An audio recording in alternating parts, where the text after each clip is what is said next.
ആര്യക്ക് അറിയാതെ എന്തായിരിക്കും വന്നാലും ആര്യയുടെ ഭാഗത്ത് ന്യായമുണ്ട്, ആര്യ ശരിയാണെന്ന് എനിക്ക് തോന്നുന്ന ഏത് കാര്യമാണ് അതിൻ്റെ ഏത് അൾട്ടിമേറ്റ് അവസ്ഥയിലും ഞാൻ പോയി അവളെ കെയർ ചെയ്തിരിക്കും. പ്രൗഡല്ലേടാ? അല്ലേ? നീ ഇതിനകത്ത് എന്തോ ഒരു ട്രോളും പോലെ ഇരിക്കുന്നു, അങ്ങനെയല്ലല്ലോ. ശരിക്കും പ്രൗഡല്ലേ? സന്തോഷം. ശരിക്കും അത് ഉള്ളിലേക്ക് എത്തുന്നില്ലേ? തീർച്ചയായും അനുഭവം ഉണ്ടല്ലോ. എല്ലാം അനുഭവിച്ച് ജീവിക്കുന്ന ഒരാൾക്ക് അതൊന്നും മനസ്സിലാവൂല. ഇപ്പൊ എനിക്ക് ഒരു വീടുണ്ട്, അല്ലെങ്കിൽ എനിക്ക് കാശുണ്ട്, നിറയെ ഓർണമെന്റ്സ് ഉണ്ട്, എനിക്ക് എല്ലാ സൗഭാഗ്യങ്ങളും ഉണ്ട്, ചെറിയ സന്തോഷത്തിൽ പോലും നമുക്ക് സന്തോഷിക്കാൻ പറ്റില്ല. ഇച്ചിരി കുറയുന്നതിനെ കുറിച്ച് വിഷമം ഉണ്ടാവും. എന്നെ സംബന്ധിച്ച് ഞാൻ എല്ലാ അവസ്ഥകളിലൂടെ കടന്നു പോയിട്ടുള്ള ഒരാളാണ് അല്ലേ. എല്ലാം ഉണ്ടായിരുന്നിട്ട് നഷ്ടപ്പെട്ടു, അത് കഴിഞ്ഞ് പൊങ്ങി വന്നു. അങ്ങനെ ഒരു ഇങ്ങനെ താളത്തി പോണ ആളാണ്. അപ്പൊ എന്നെ സംബന്ധിച്ച് മറ്റൊരാളെ ചോദിക്കും എന്തെങ്കിലും മാത്രം സന്തോഷിക്കാനിരിക്കുന്നത്. പക്ഷെ എന്നെ സംബന്ധിച്ച് ആ സന്തോഷം ഞാൻ ഉണ്ടാക്കിയെടുക്കാൻ കൊടുത്ത വിലകൾ ഭയങ്കര വലുതാ. അപ്പൊ എനിക്ക് ആര്യയുടെ ജേർണി, ആര്യ ആരും ആയിട്ടില്ല, അവളൊരു മോഹിനിയാട്ടം നർത്തകിയാണ്. അപ്പൊ അടുത്തവൾ കംപ്ലീറ്റ് ചെയ്തു, ഇനി അവളുടെ ജേർണി തുടങ്ങുന്നേ ഉള്ളൂ. അപ്പം എനിക്ക് എൻ്റെ മോളുടെ ചെറിയ മൂമെൻറ്റ്സ് വരെ, ഒരു മൊമെൻറ്റ് വരെ എങ്ങനെ ഭയങ്കര ഹാപ്പി നൽകും. നീറ്റ് എന്തിനു ഇനി മാത്രം സന്തോഷിക്കണേ എന്ന് ചോദിക്കുമ്പോൾ അത് അവർക്ക് സന്തോഷിക്കാൻ അറിയില്ല.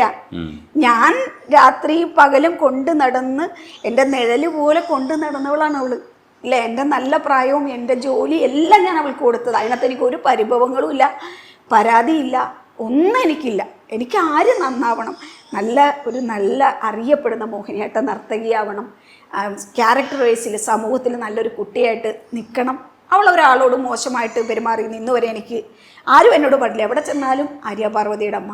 സ്കൂളിൽ ചെന്നാൽ, കോളേജിൽ ചെന്നാൽ, ശങ്കര കോളേജിലാവട്ടെ, രേവ യൂണിവേഴ്സിറ്റിയിലാവട്ടെ, എവിടെ ചെന്നാലും ആര്യയെക്കുറിച്ച് എനിക്ക് നല്ലത് മാത്രമേ അനുഭവം ഉണ്ടായിട്ടുള്ളൂ. പിന്നെ മനുഷ്യനല്ലേ, നെഗറ്റീവും പോസിറ്റീവും ഉണ്ടാവും. പരിപാടി കൊള്ളാം കേട്ടോ, ഇരുന്ന് പൊങ്ങുവാ ഞാൻ അരമണിക്കൂർ. അങ്ങനെയല്ല, നമ്മൾ തെറ്റ് ചെയ്യും. ഇപ്പൊ ഞാൻ പറഞ്ഞല്ലോ, ഞാൻ അതിന്റെ നെഗറ്റീവ് വശം ഉണ്ട്. ആര്യപ്പോ ഒരു തെറ്റ് ചെയ്താൽ ഞാൻ എവിടെ അല്ല, അത് പറയണ്ട. നമ്മളിപ്പോ ഇത്രയും കൊണ്ടുവന്ന ഹൈപ്പ് അങ്ങ് പോകും. അല്ല, തെറ്റ് ചെയ്താൽ റിയാക്ട്. അത് നാളെ പാലുവായാലും അങ്ങനെ തന്നെ. ഇപ്പൊ ഇവിടെ എപ്പോഴും പറയും അമ്മയെ പോലെ പാലു ഇരിക്കണം. അപ്പൊ അമ്മയ്ക്ക് അത് എപ്പോഴും പറയുമ്പോ അമ്മയ്ക്ക് ഇങ്ങനെ ഭയങ്കര സ്നേഹം വരുമോ പാലുവിനോടൊന്ന് ഇവിടെ എന്നോട് എപ്പോഴും ചോദിക്കും. അപ്പൊ ഞാൻ എനിക്ക് ഒരിക്കലും വരില്ല. എങ്ങനെയാ വരിക? നമ്മൾ 19 വയസ്സ് ഒന്നും അറിയാത്ത സമയത്ത് ആര്യ 19 വയസ്സിൽ നമുക്ക് ഒന്നും അറിയാം. എന്നോട് ഒരാൾ ഇന്റർവ്യൂ ചോദിച്ചതാ, ചേച്ചി 19 വയസ്സിൽ ആര്യ ഉണ്ടായി, 48 വയസ്സ് പാല് കൊണ്ടാൻ പറ്റും. ഞാൻ ഒന്നും ഒരു വ്യത്യാസം, സിമ്പിൾ ആൻസറാ. 19 വയസ്സിൽ ഒന്നും അറിയില്ല, നേഴ്സിംഗ് പഠിച്ചുകൊണ്ട് ഡെലിവറി എന്താണെന്നൊക്കെ അറിയാം. ഒന്നും അറിയാതെ ലൈഫിലേക്ക് ഒരു കൊച്ചു വന്നു. 48 വയസ്സിൽ ജീവിതയാത്രയുടെ അനുഭവങ്ങൾ കൊണ്ടും പാഠങ്ങൾ കൊണ്ടും വന്നൊരു കൊച്ചി. ഈ വ്യത്യാസമുള്ളൂ. അല്ലാതെ എന്നെ സംബന്ധിച്ച് എനിക്ക് ഒന്നുമില്ല. അതിന് ചുറ്റും ആളുകൾ ഉണ്ടായിരുന്നു എന്നെ പ്രൊട്ടക്റ്റ് ചെയ്യാൻ. ഇതിനാരുമില്ല, ഞാൻ തന്നെ സ്വയം ആർജിച്ച ശക്തി കൊണ്ട് പാലു വന്നു.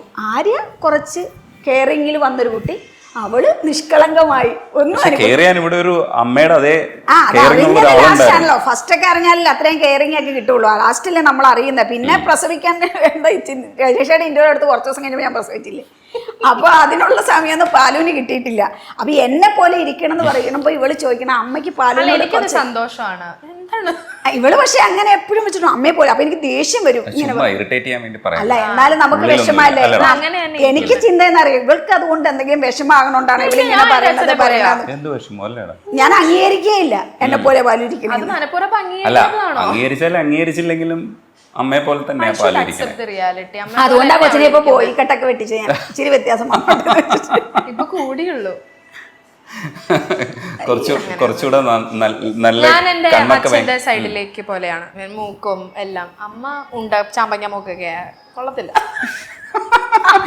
കുഴപ്പമില്ല, ആണല്ലേ പറഞ്ഞത്. ഇനി എന്ത് പറഞ്ഞാലും എന്തായാലും ചേട്ടാ 2 മക്കളെ കിട്ടി, അടിപൊളിയായിട്ട് മുന്നോട്ട് പോകുന്നു. അതെ, ആര്യക്ക് ശരിക്കും പ്രൗഡാണ് കേട്ടോ. അമ്മയെന്ന് ആലോചിക്കുമ്പോ ആര്യ ഭയങ്കര രസമായിട്ടായിരിക്കും പുറത്തൊക്കെ, ഭയങ്കര രസമായിട്ടായിരിക്കും പറയണത്. എനിക്ക് അഭിമാനമാണ് എപ്പോഴും. ഞാൻ ഇപ്പോഴും എല്ലാവരോടും പറയും, എനിക്ക് എന്റെ അമ്മയുടെ ഡെലിവറി കണ്ടതിന് ശേഷം എന്റെ അമ്മയുടെ തർക്കുത്തരം പറയാൻ എനിക്ക് ഭയങ്കര മടിയാണ്. കാരണം നമ്മൾ എല്ലാവരും മക്കൾക്കും കിട്ടുന്ന ഒരു ഭാഗ്യമല്ല സ്വന്തം അമ്മയുടെ ഡെലിവറി നേരിട്ട് പോയി കണ്ട് തലകറങ്ങി അവിടെ നിൽക്കാന്ന് പറയുന്നത്. പക്ഷെ അതിനുശേഷം മറ്റേ പ്രസവം കഴിഞ്ഞ ഉടനെ വാഷ്റൂമിലേക്ക് കൊണ്ടുപോകുന്നുണ്ട്. ഞാനാ കൊണ്ടുപോയത് ഡോക്ടർ പറഞ്ഞിട്ട്.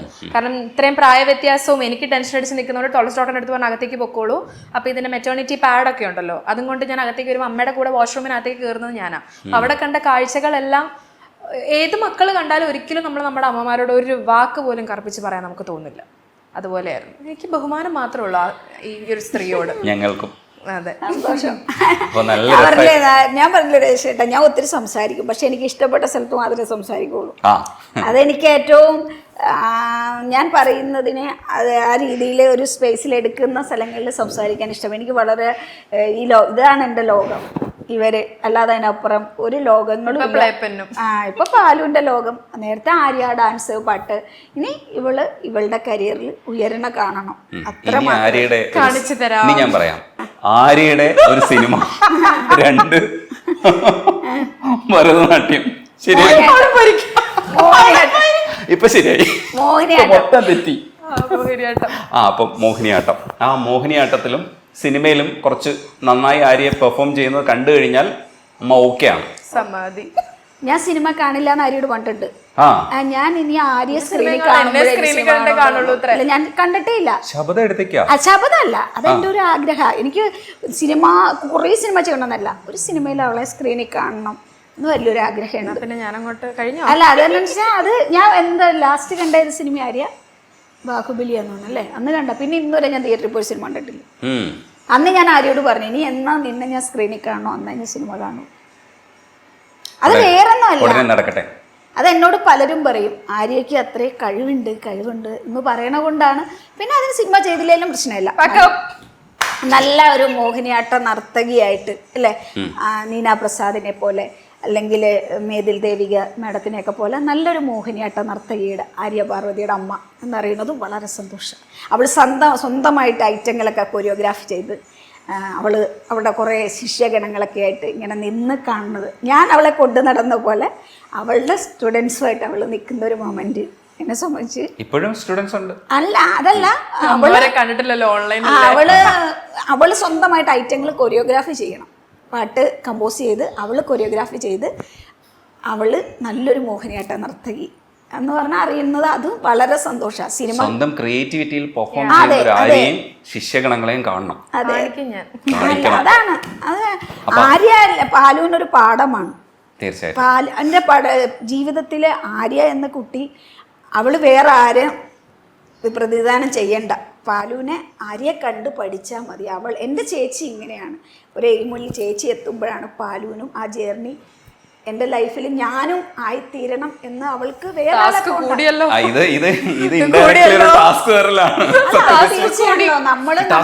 വീഡിയോ ഉണ്ട് കേട്ടോ.